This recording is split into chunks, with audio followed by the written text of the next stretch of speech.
Hello বন্ধুরা, তো আজকে সন্ধ্যেবেলায় আবার একটি নতুন ভিডিও। তো আজকের ভিডিওতে আমরা লজিস্টিক সেক্টরের একটা আইপিওর ব্যাপারে কথা বলবো, যেটা অলরেডি ওপেন রয়েছে আর আপনারা নামটাও আইডিয়া করতে পারছেন। কথা হচ্ছে ওয়েস্টার্ন ক্যারিয়ার্স ইন্ডিয়া লিমিটেড এর আইপিওর ব্যাপারে। তো আমরা দেখে নেব যে আইপিওটা ঠিক কখন থেকে কখন ওপেন। এখানে আমরা দেখতে পাচ্ছি western carriers India limited offer start হয়ে গেছে 13ই সেপ্টেম্বর, অর্থাৎ শুক্রবার স্টার্ট হয়ে গেছে। আর অফার এন্ড হচ্ছে 18 তারিখ, মানে আমাদের কাছে কিন্তু ভেবেচিন্তে অ্যাপ্লাই করার মতো যথেষ্ট টাইম আছে। আর এর লিস্টিং হতে চলেছে 23শে সেপ্টেম্বর, ঠিক আছে। তো আমরা জানি 18ই সেপ্টেম্বর পর্যন্ত আমরা অ্যাপ্লাই করতে পারবো। এবার অনেক প্রশ্ন থেকেই যায় যে আমাদের কোন মানে অ্যাপ্লাই করা ঠিক হবে কিনা, বা কোন রেঞ্জে অ্যাপ্লাই করা ঠিক হবে, মানে সেটা শর্ট টার্মের জন্য নাকি লং টার্মের জন্য, বা নাকি শুধুমাত্র লিস্টিং গেনের জন্য, ঠিক আছে। তো তার জন্যে আমাদেরকে একটু ফান্ডামেন্টাল দেখে নিতে হবে। যেমন আমরা দেখব পি রেশিও, এর প্রফিট গ্রোথ কেমন, এর বিজনেস মডেল কেমন, বা আমরা কোম্পানির ওয়েবসাইটটা ভিজিট করে দেখে নেব। বাকি কিছু ভেতরের খবরও জেনে নেব, যেখানে আমরা দেখতে পাবো যে কোনো বড় পার্টি এই আইপিওর পেছনে আছে কিনা, যেমন কোনো বড় মিউচুয়াল ফান্ড। আর সেখানে যদি থাকেও তাহলে কি একাধটা মিউচুয়াল ফান্ড আছে নাকি অনেকগুলো ভালো রকম মিউচুয়াল ফান্ড আছে, সবগুলো দেখে নেব, যেগুলো আমাদের বুঝতে সাহায্য করবে যে এটা লং টার্ম বা শর্ট টার্ম বা প্রফিট গেনের জন্য, মানে লিস্টিং গেনের জন্য অ্যাপ্লাই করা ঠিক হবে কিনা।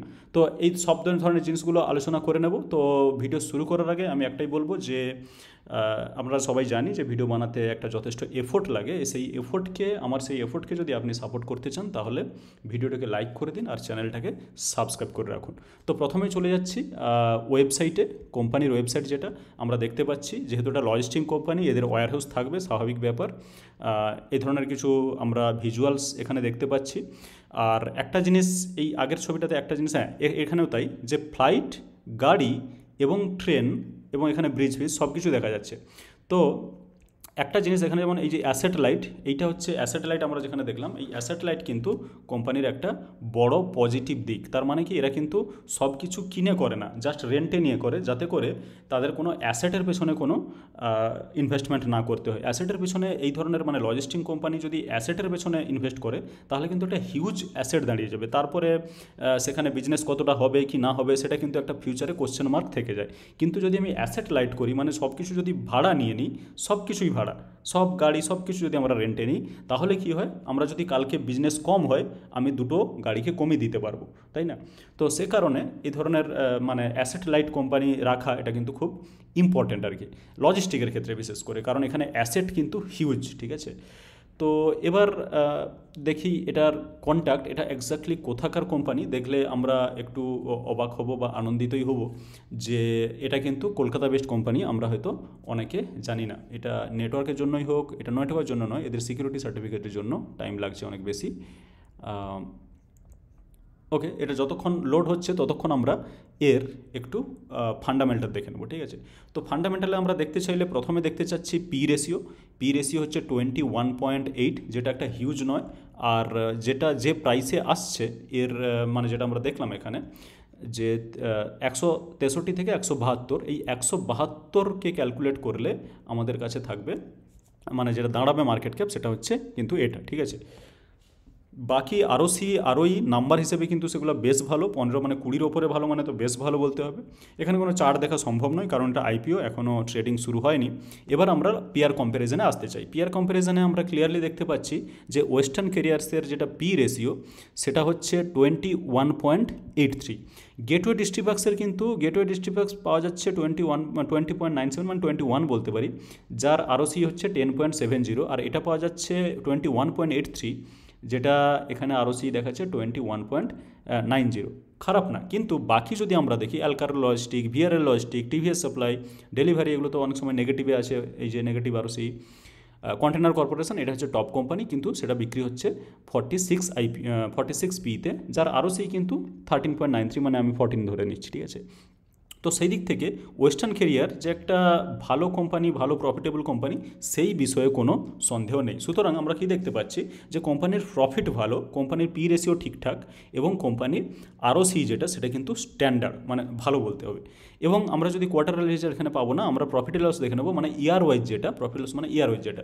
তো 2019-এ এটা নেট প্রফিট ছিল 22, সেখানে 2020-তে এটা একটা হিউজ দাঁড়িয়ে গেছে 37। যদিও 2020-তে আমরা জানি যে লজিস্টিক রিলেটেড প্রবলেমস ছিল, মানে গাড়ি ঘোড়া সব বন্ধ ছিল, মার্চে এসে সেটা কিন্তু আবার দাঁড়িয়ে গেছে 45, তারপরে 61, তারপরে 72, তারপরে হচ্ছে 24-এ দাঁড়িয়ে গেছে 80। সুতরাং আমরা মোটামুটিভাবে দেখলে 19 থেকে 24 5 বছরে এর প্রফিট হয়ে গেছে কিন্তু প্রায় 4 গুণ। ঠিক আছে, এটা কিন্তু খারাপ না। ঠিক আছে, কিন্তু শেষের দিকে যদি আমি দেখি এই মুহূর্তে মার্চ থেকে মানে 23 থেকে 24 এখানে 72 থেকে মাত্র 80 হয়েছে, মানে এটা আপনি বলতে পারেন ওই 11% মতো। ঠিক আছে, যেটা হয়তো 22 থেকে 37 যেটা এটা হিউজ মানে গ্রোথ ছিল। 22 থেকে 37 মানে 15 অ্যাড করা হয়েছে, মানে এটা 50%, মোর দেন 50%, তাই না? এক্সাক্ট ক্যালকুলেট করলে পাওয়া যাবে, কিন্তু সেটা এখানে হয়তো একটু কম। মানে 19 মার্চ মানে ইয়ার ওয়াইজ 19 থেকে 20-তে যে জাম্পটা ছিল সেটা কিন্তু 23 থেকে 24-এর জাম্পটা একটু কম। ঠিক আছে, তো যাই হোক, কোম্পানি যেটা পি রেশিওতে যে ধরনের প্রফিট দিচ্ছে সেটা কিন্তু কোনো খারাপ না। ঠিক আছে, তো এরপরে আমরা যেটা দেখে নিতে, আচ্ছা হ্যাঁ, এখানে ওয়েবসাইটটাতে যদি আসি, এখানে কন্ট্যাক্ট আসে, আমরা দেখতে পাচ্ছি যে হেড অফিসটা কোথাকার। হেড অফিসটা হচ্ছে দেখতেই পাচ্ছি কলকাতা শরৎ বোস রোড। ঠিক আছে, 7,20,000। তো হয়তো আমরা অনেকেই জানি না যে এই কোম্পানির ব্যাপারে, কিন্তু ঠিক আছে, না জানা স্বাভাবিক। তো আমরা যদি এর একটু বিজনেস দেখতে চাই, বিজনেস মডেল এর হচ্ছে একটা ইউনিক বিজনেস মডেল আমি বলবো। সেটা হচ্ছে এরা end to end service provide করে। ফর এক্সাম্পল, যেমন ইম্পোর্ট এক্সপোর্টের ক্ষেত্রেও এরা থাকে, ইন্টারনাল মানে লোকাল যেটা আমাদের ইন্ডিয়ার মধ্যে সেগুলোতেও থাকে। এখন এদের যেটা সবথেকে বড় স্ট্রং পয়েন্ট সেটা কি, সেটা একটু বুঝে নেওয়া যাক। সেটা হচ্ছে ফর এক্সাম্পল ইম্পোর্ট হবে কিছু জিনিস, তো বাইরের থেকে সেটা কোথাও জাহাজে করে বা কোথাও একটা আসবে পোর্টে। এরা কি করে, এরা কিন্তু পুরো ডিলটাই এরা নিজেরা হ্যান্ডেল করে, একদম পোর্ট থেকে একদম মানে কাস্টমার যে কনজিউমার অনেক সময় তার কাছে পর্যন্ত পৌঁছে দেয়, মানে দোকানে পৌঁছে দেওয়ার মতো এমন কিছু কাজ করে। ঠিক আছে, সেই জন্য প্রথমে ছবিগুলোতে আমরা দেখছিলাম যে সব কিছু, ছোটো গাড়ি থেকে, ফ্লাইট থেকে, ট্রেন থেকে, জাহাজ থেকে সব কিছু আছে। তো এবার পোর্ট থেকে যেটা মেন, হয়তো কেউ আছে বড়, কেবলমাত্র বড় পার্টি আর কি, তারা পোর্ট থেকে হয়তো দেখা যাবে হাওড়া স্টেশনে ফেলে দিল, তারপরে ট্রেন নিয়ে যাবে। এরা কিন্তু সেরকম না, এরা end to end service provide করে। ঠিক একইভাবে হয়তো কোনো ফ্যাক্টরি থেকে, ঠিক আছে, কোনো ফ্যাক্টরি থেকে কোনো জিনিস এক্সপোর্ট হবে, সেই ফ্যাক্টরি থেকে শুরু করে ফ্যাক্টরির দরজা থেকে এরা গাড়িতে এনে একদম পৌঁছে দেবে পোর্টে, যেখান থেকে হয়তো জাহাজে করে যাবে। তো এই ধরনের এরা end to end service provide করে। এর মানে কি, এর মানে হচ্ছে যদি এদেরকে কোনো কাজ দেওয়া হয় তাহলে কিন্তু আর কাউকে লাগবে না।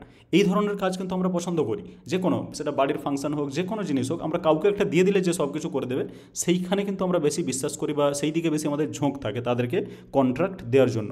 সে কারণে এই ওয়েস্টার্ন ক্যারিয়ার্স এর কিন্তু একটা এজ রয়েছে বাকি কোম্পানিদের ওপর। এর সব ধরনের, ছোটো থেকে বড় সব ধরনের জিনিসপত্র করে এবং এন্ড টু এন্ড সার্ভিস। এদের যদি আপনি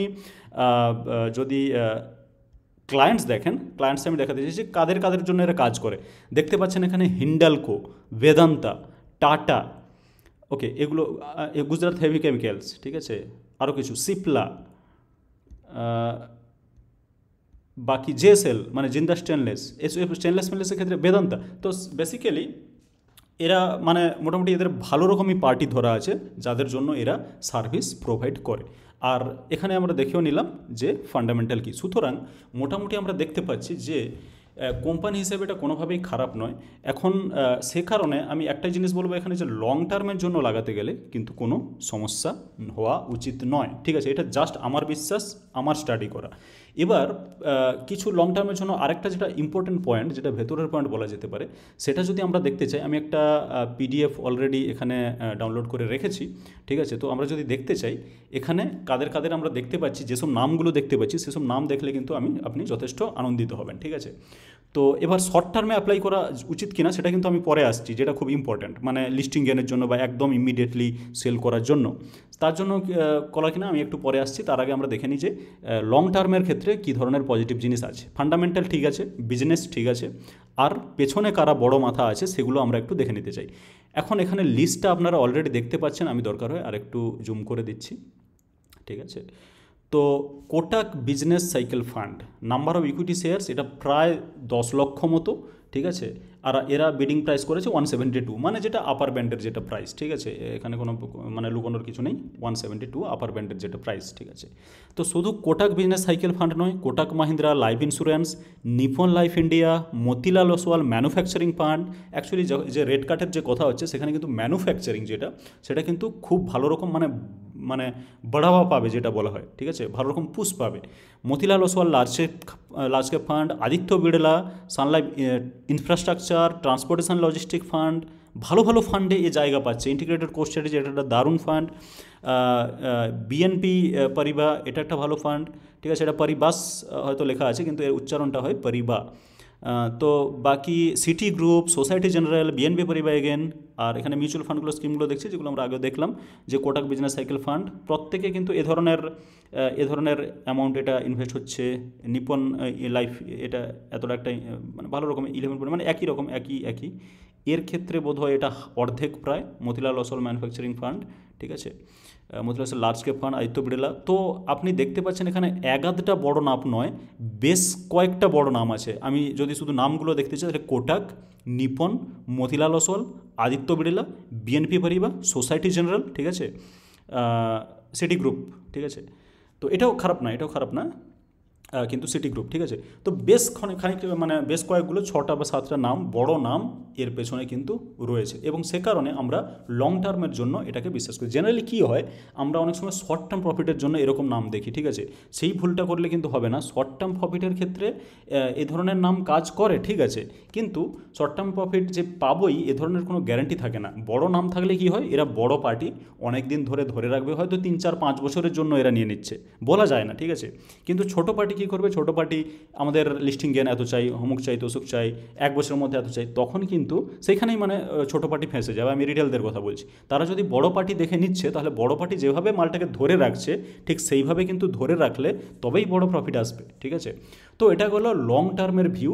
এখন আমরা শর্ট টার্মের ভিউতে কি দেখতে পারি। শর্ট টার্মের ভিউতে আমরা কোন পয়েন্ট দেখব, যে জিএমপি কেমন আছে এবং এর সাবস্ক্রিপশান স্ট্যাটাস কি, কত সাবস্ক্রিপশান এসছে অলরেডি। যেহেতু আমরা জানি যে 13 থেকে 18 এটা 13ই সেপ্টেম্বর মানে কেবলমাত্র একদিনই হয়েছে, সেখানে আমরা জানি যে একদিনে এই কিউআইবি কোটা যেটা কোয়ালিফাইড ইনস্টিটিউশন বায়ার, এরা কিন্তু প্রথম দিকে করেই না, একদম এরা লাস্ট দিন এসে যা ভর্তি করবে, মানে যদি আদৌ ভর্তি করতে হয়, ঠিক আছে। নন ইনস্টিটিউশনাল 0.38 পরেই আসবে। রিটেল কিন্তু অলরেডি ফুল হয়ে গেছে। কারণ এই একটা পার্থক্য আমি সবসময় দেখেছি আইপিওর ক্ষেত্রে, যে কিউআইবি যারা একদম লাস্ট দিনে এসে মাল ভর্তি করে, আর রিটেল যারা তারা প্রথম দিনে মাল ভর্তি করে নেয়। এখানে এটা জিরো টাইমস, মানে জাস্ট এত 58 লক্ষ শেয়ার মানে তাদের জন্য রিজার্ভ করা আছে।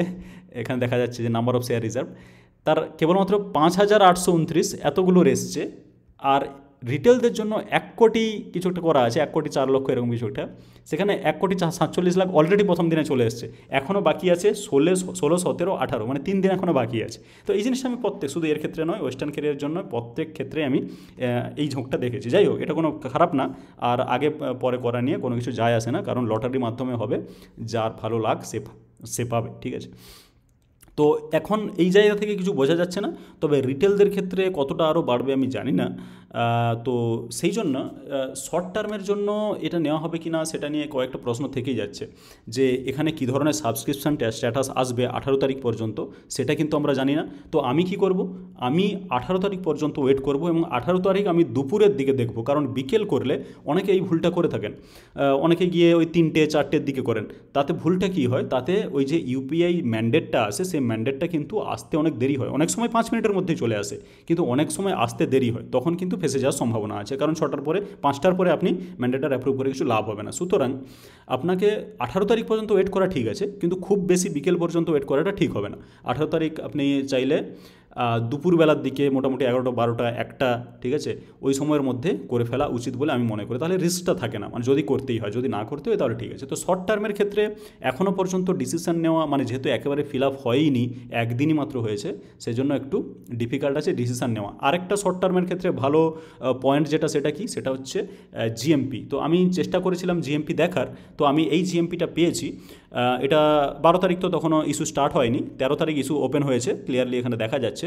তখন থেকে কিন্তু জিএমপিটা পাচ্ছি আমরা 57 টাকা, এবং তারপরে শনি রবিবার ছিল, তো 57-57তেই আছে। এখানে কতটা প্রফিট সেটা দেখার জন্য, বা প্রিমিয়ামটা কতটা পাচ্ছি আমরা সেটা দেখার জন্য এখানে ক্লিয়ারলি ক্যালকুলেট করার দরকার নেই।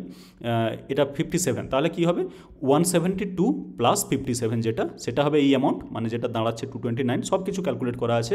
আর 33% হচ্ছে প্রফিট।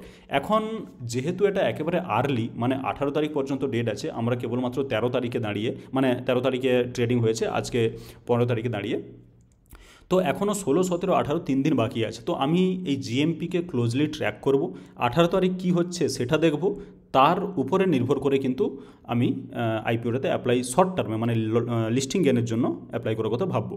তো যদি দরকার হয় সেরকম ভিডিও আনবো, যদি আমি মানে কোনো সিগনিফিক্যান্ট কোনো চেঞ্জ দেখতে পাই, কোনো পয়েন্ট দেখতে পাই বন্ধুদের সঙ্গে শেয়ার করার জন্য। তো আর বাকি যেটা সেটা হচ্ছে লং টার্মের ক্ষেত্রে আমি কিন্তু অ্যাপ্লাই করব না। যদি অ্যাপ্লাই করতে হয় আপাতত যেটা দেখছি যে লং টার্মের ক্ষেত্রে, কিন্তু লং টার্মের ক্ষেত্রে আমি আইপিওতে অ্যাপ্লাই না করে এরকম লজিস্টিক সেক্টর আমি মানে স্টক আরও পেয়ে যাব, বা লজিস্টিকেই করতে হবে এমন কোনো মানে নেই, অন্য সেক্টরে আমি স্টক পেয়ে যাব যেগুলো কিন্তু আমাকে যথেষ্ট ভালো প্রফিট দেওয়ার চান্স আছে। সেজন্য আমি আইপিওতে বিশেষ করে লং টার্মের জন্য অ্যাপ্লাই এই মুহূর্তে করব না। এটার জন্য এখনও পর্যন্ত আমি সেরকম কিছু পাইনি স্ট্রং পয়েন্ট যে লং টার্মের জন্য অ্যাপ্লাই করব, কিন্তু শর্ট টার্মের জন্য আমি অ্যাপ্লাই করতে পারি। সেটা কী কী দেখব, তার জন্য আমি জিএমপিটা দেখব কবে, 18 তারিখ, এবং 18 তারিখ 1টা 2টোর মধ্যে কিন্তু অ্যাপ্লাই 100% করে ফেলতে হবে। বাকি মানে যদি করি, বাকি ফান্ডামেন্টাল ঠিক আছে, কোম্পানি ঠিক আছে, কোনো অসুবিধা নেই, লং টার্মের জন্য কোনো অসুবিধা হওয়া উচিত নয়। আর এটাও দেখে নিলাম যে অনেক বড় পার্টি অলরেডি কিন্তু এর মধ্যে ঢুকে বসে আছে, সুতরাং সে ধরনের কোনো কনফিউশন থাকছেও না, ঠিক আছে। তো বন্ধুরা এটুকুই, আপনারা পুরোপুরি বুঝতে পারলেন ব্যাপারটা, যে লং টার্মের জন্য কোনো অসুবিধা নেই, শর্ট টার্মের জন্য আমাদের তাড়াহুড়ো করার কোনো দরকার নেই। 16, 17, 18 আমরা দেখব, আমরা কী কী দেখব, যে এখানে কী ধরনের সাবস্ক্রিপশান আসছে, ঠিক আছে, যেটা 18 তারিখ দুপুরে দেখলে মোটামুটি ক্লিয়ার পিকচার পাওয়া যাবে। আর জিএমপিটা আমরা লক্ষ্য রাখবো যে জিএমপিটা বাড়া কমা কী ধরনের কী হচ্ছে, ঠিক আছে। তো শেষ পর্যন্ত 18 তারিখ যা দাঁড়াবে তার অনুযায়ী মানে সেই অনুযায়ী আমরা শর্ট টার্ম বা লিস্টিং গেনের জন্য অ্যাপ্লাই করার চেষ্টা করব, ঠিক আছে, বা ডিসিশান নেব। আর লং টার্মের জন্য নেওয়া যেতে পারে, কিন্তু আমি পার্সোনালি লং টার্মের জন্য এখন করব না, কারণ আমার কাছে আরও জায়গা আছে ইনভেস্ট করার মতো, ঠিক আছে। তো বন্ধুরা এটুকুই, আমার চ্যানেলে আরও অনেক অনেক এরকম ভিডিও আছে, আপনারা এসে এখানে দেখতে পারেন, ঠিক আছে, অনেক ভ্যালুয়েবল ভিডিও আছে এখানে। তো এই ভিডিওতে এইটুকুই, আপনাদের কোনো প্রশ্ন থাকলে আপনারা কমেন্ট বক্সে কমেন্ট করে করতে পারেন, ঠিক আছে, আমি যতটা সম্ভব অ্যান্সার দেওয়ার চেষ্টা করি। আর ভিডিওটিকে লাইক করে দিন, আর চ্যানেলটিকে সাবস্ক্রাইব করে রাখুন, যাতে করে আমার প্রত্যেকটা ভিডিওর আপডেট কিন্তু আপনি সঠিক সময়ে পেতে পারেন। আর ভিডিওটি দেখার জন্য আপনাকে অনেক অনেক ধন্যবাদ।